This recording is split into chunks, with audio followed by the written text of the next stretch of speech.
Right, now let's talk motivation in this hour, 3 minutes off the hour of 8 o'clock. It's now time for us to kickstart off this hour with our business quote and business tip. But of course, we take it up with our business tip first as we start the day.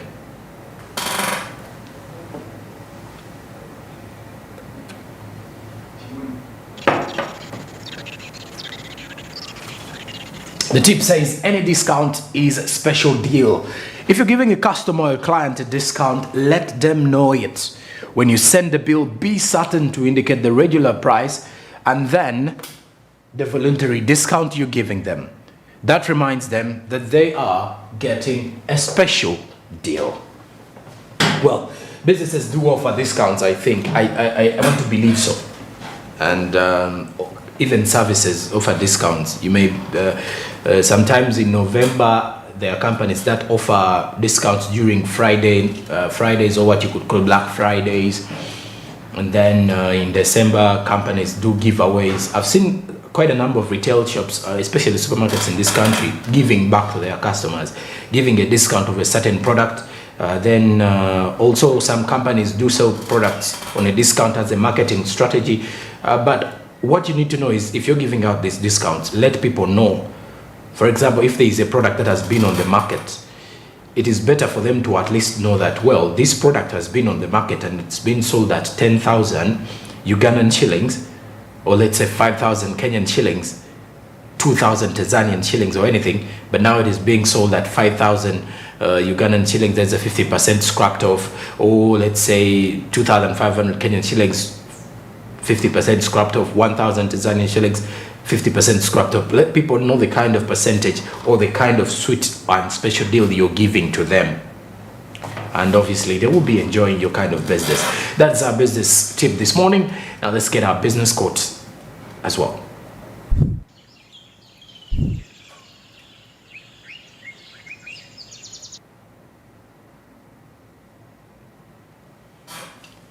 Now, Seneca says, luck is a matter of preparation meeting opportunity.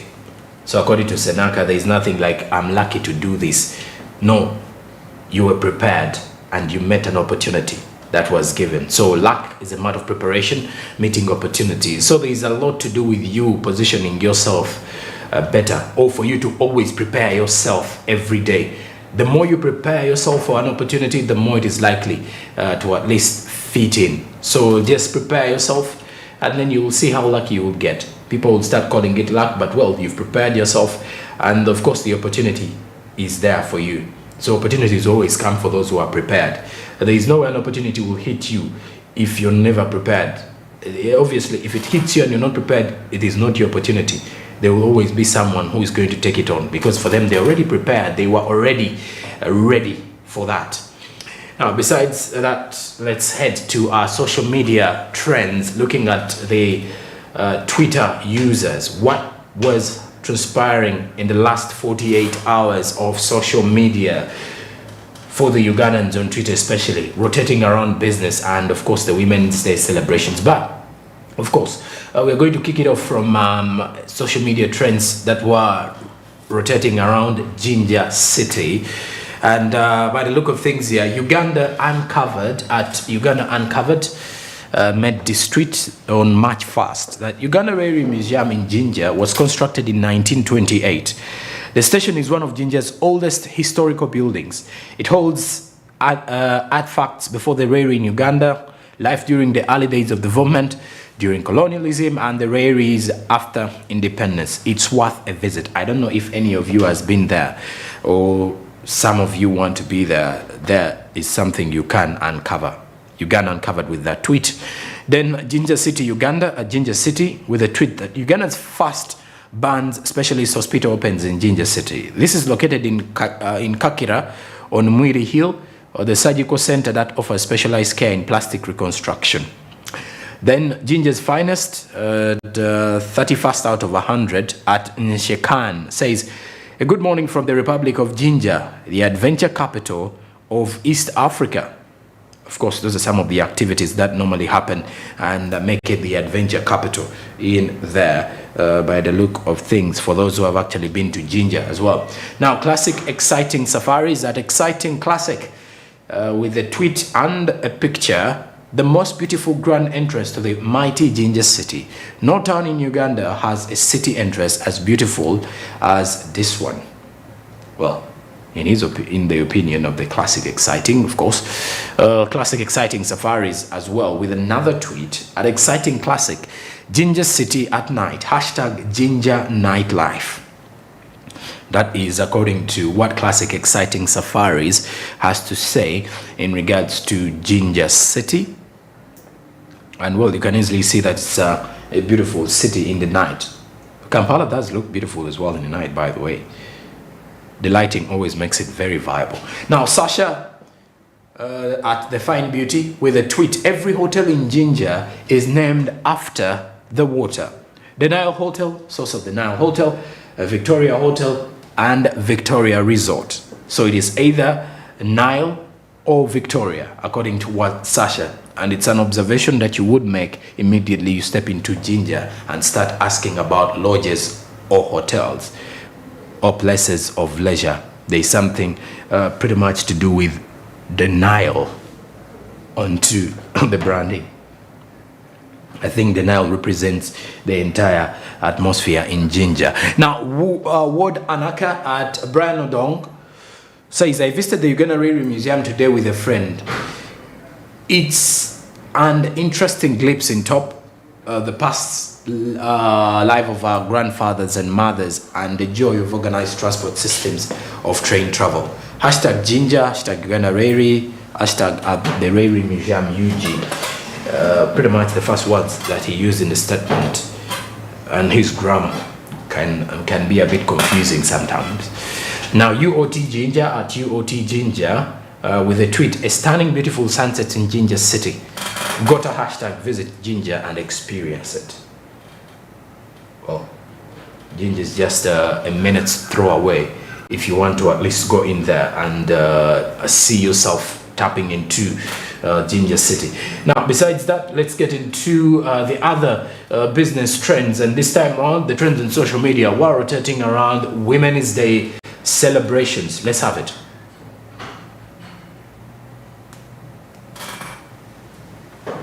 Now, the Ministry of ICT and National Guidance had tweeted a day earlier before the Women's Day celebrations that the 2023 Women's Day, the theme emphasizes the need for inclusive and transformative technology and innovations where women themselves have the opportunity to create and harness new solutions that offer fresh perspectives to difficult problems. Hashtag embrace equity, hashtag inform for her.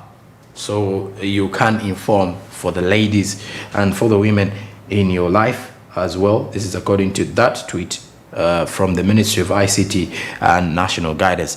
Now, the Ministry of Foreign Affairs Ethiopia with a tweet while celebrating International Women's Day 2023. The staff of the MFA Ethiopia, Ministry of Foreign Affairs, recognizes and celebrates the women and girls who are championing the advancement of transformative technology and digital education. Hashtag WD 2023 or World Women's Day 2023. IWD rather. Now, Hafswa Hussein Kato at Hafswa_Naroga, happening tomorrow, a tweet she made earlier on the 7th, happening on March 2023, the International Women's Day, celebrated globally to acknowledge the contributions of women in society and to families. Ugandan women play a significant role in financial, national development, social, societal areas across country, etc. Hashtag embrace equity. That is according to Hafswa Hussein Kato. And Roger at Roger_1 says, since 8th 3rd 2023 is an International Women's Day, but madam, it's time for you to leave behind Kameza money as you go for celebration, so that we can also do the same you always do for the whole year. I'm waiting to see the responsible women we live with. That was an attack to the gender, trust me. And that was a tweet from Roger at Roger_1.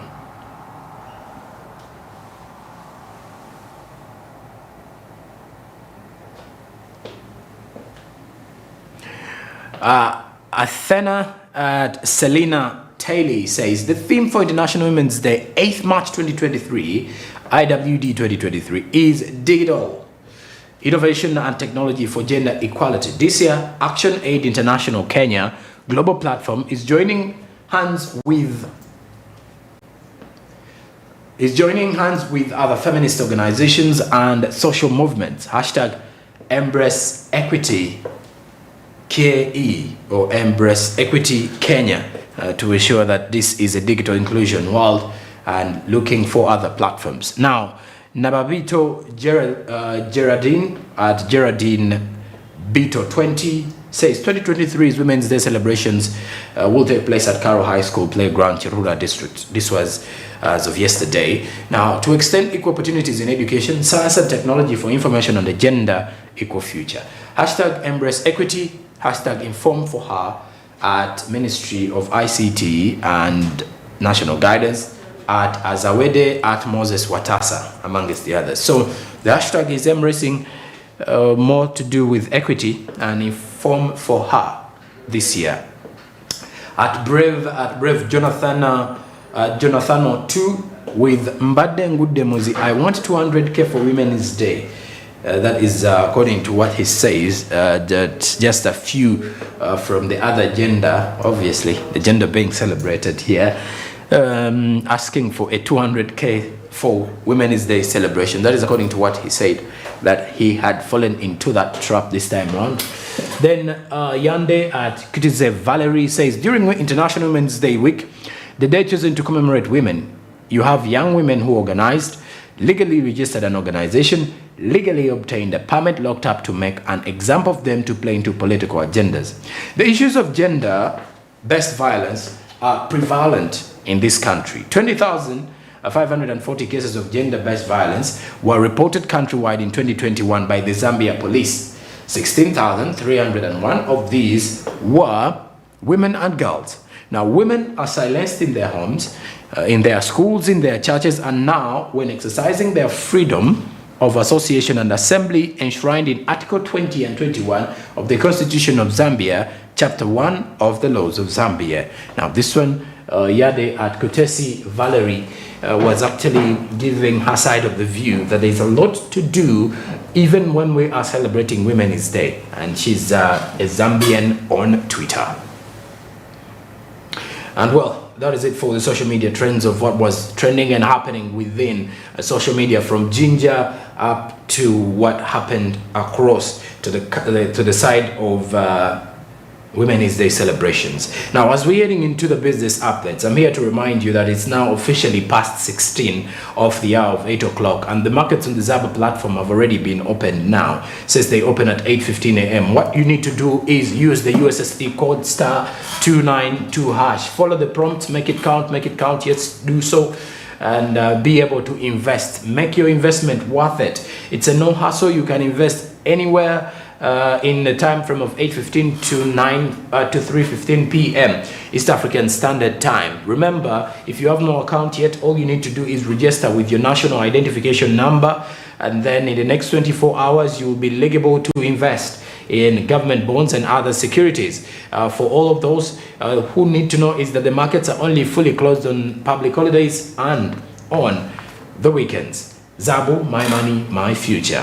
Now let's get into more business updates as legislators continue to debate on the NSSF report. Now the workers' MPs have said that there should be a refund of the money, as the IGG has also been called upon to invest in, to at least to come and see how the mess, to investigate more in this mess. Now, not only that, there has been a call for a need of investment policies for NSSF before we get into another kind of this. Now, most of the reports that were produced from the committees with recommendations are not yet implemented, and will this time round change, and how will they be implemented? If so, then the other thing is rotating around the workers' MPs who are said to have gotten money and they've been reminded to refund it. So this and more is in this particular update in here this morning. I have two issues. One, the mismanagement of NSSF, in NSSF of the Savers Fund, is a replica of what is happening in this country in very many MDAs. Unfortunately, we come here, we talk about it, but we don't have the opportunity to implement many of these recommendations that we make. We had an opportunity to go to Lusaka with the chairperson of PAC, funded by Parliament. And in the House, they are given 60 days for the executive to implement the recommendations that are made by the House. Now, when you look at the funds involved that have been squandered, and you look at the state of the savers struggling to access 10 million shillings, struggling to access 30 million shillings, struggling to access 40 million shillings, and yet people are sharing 250 million shillings at ease. And this House must sit here and accept that it is okay. When they decided to pay themselves, it is okay. And therefore, we should accept that we should not give them period of natural justice, so that at the end of the process, it can be quashed. And then we waste our time.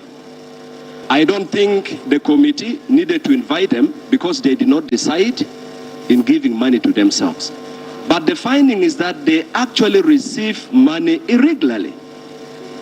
There was a group that decided to give money, and that decision was not correct. And so, it is right for the committee to say those who receive monies that they should have not received should pay back. They should pay back. Yes, we are talking about people who took the decision. They should be held liable. But there are people we know who got the money that they should have not got. They should pay that money back. I can see there is a member, Honorable Erike, who received 37,014,341. Should pay that money back. There is another one, a Kunira, 12,430,000. Pay that money back because, you know, Right Honorable Speaker, the challenge we have, why I call this a litmus test, the people out there, the citizens who are following us, know that we are likely to be timid. Right Honorable Speaker, it is so painful that a gate man, a cleaner, gets to save his or her money with NSSF, and someone who is the custodian of his money squanders the money. Where is the patriotism in such individuals? In 2009, the president disbanded the entire board of NSSF, including the finance minister. Uganda should not tolerate anyone who is trying to embezzle or corrupt or steal a lawman's money. And the 11th Parliament will not be part of this. Right Honorable Speaker, my question comes in. Where is IGG in all this?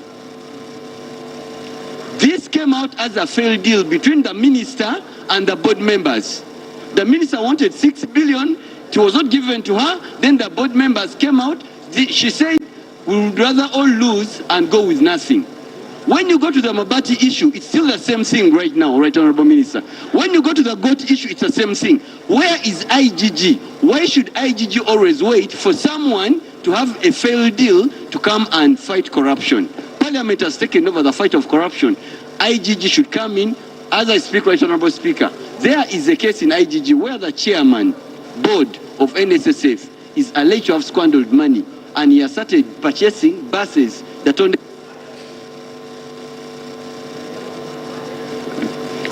and he has squandered out of money, and the case is on. IGG should be held accountable. Toneka buses believed it belongs to Mr. Peter, the chairman NSSF board, and the case is with IGG.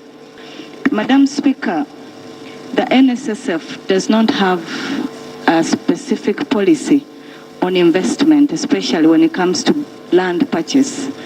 That's why you see they just buy land anyhow. Somebody talked about the houses that are constructed that our people cannot afford to buy, especially those who are down there in the villages. I think if there is an investment policy that should be followed by NSSF. Things are going to be handled, Madam Speaker, well, but a lot of monies are wasted and stolen by our gentlemen and women because of lack of policies. This is a governance issue at NSSF, and a lot of issues have been highlighted by my colleagues. I'll make reference to the issue of human resource. Right Honourable Speaker, the report highlighted a gentleman who is supervising relatives. But I'm convinced beyond doubt that this person does not singularly recruit these people. And he also puts them in the department which he supervises. This is just an eye-opener. Right Honourable Speaker, the entire management of NSSF is lacking both in content and character. And we must wake up to this and demand for clarity in terms of a forensic audit. Right Honourable Speaker, we should not be duped by acting because there has been a reference of 1 or 2 individuals. It's a general problem.